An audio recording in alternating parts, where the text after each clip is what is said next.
This is the story of Dre Harris, the innocent bystander who was senselessly beaten by white supremacists just for being black in the wrong place at the wrong time. This story has gone viral thanks to the race-baiting tabloids like BET and The Root.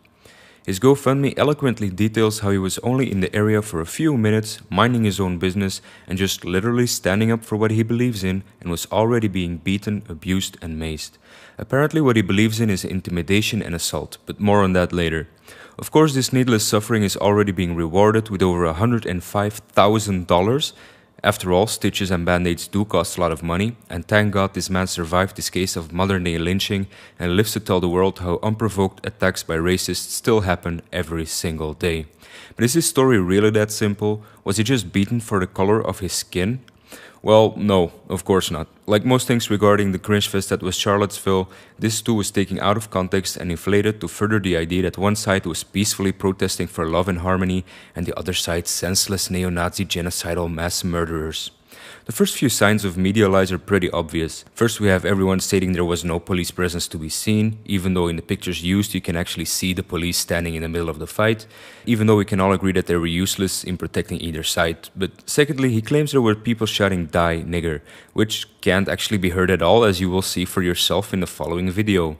This video is by worst to worst. This guy seems to be everywhere at all times, and I advise you to go check him out.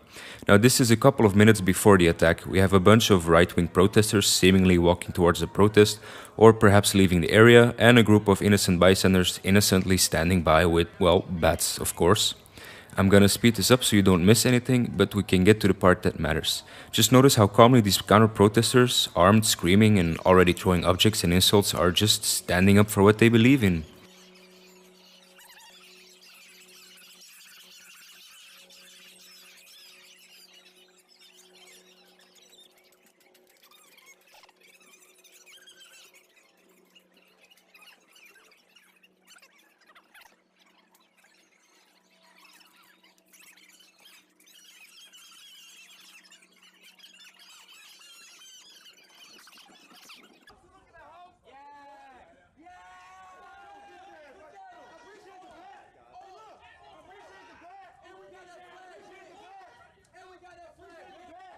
And this guy right here, this is our guy. Identified by the hair, the backpack, the clothing, and the stripes on his shoulders. I'm gonna speed this up again. He's just basically walking and seemingly shouting among the rest of his friendly bunch.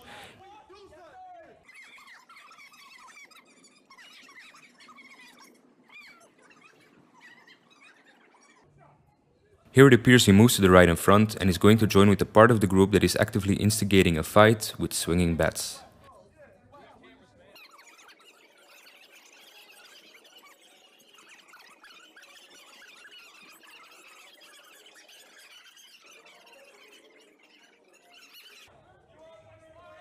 Now this is where the situation gets intense. If we look at it in slow motion, we can actually see what caused the entire fight.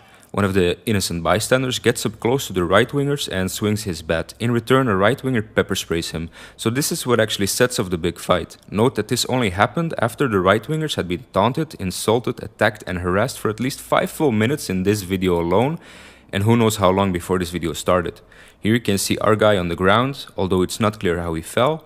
And this is another innocent bystander knocking a right-winger out cold with a bat to the face. To this the right-wingers react swiftly.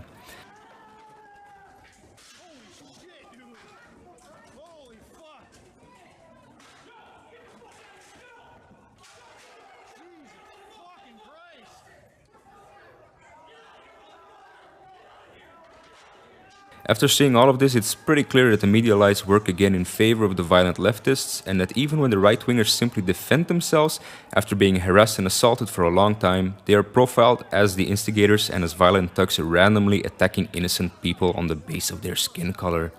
Now, this video is not a call of support to the far right, to Richard Spencer or other radical groups at the protest, but what does need to be appreciated is the self-restraint of the right-wingers here and the fact that when they do lash out, it is successfully and decisive.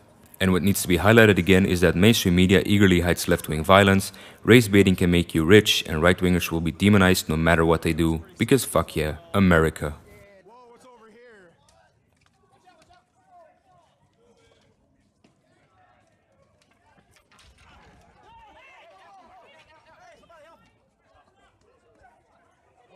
shit.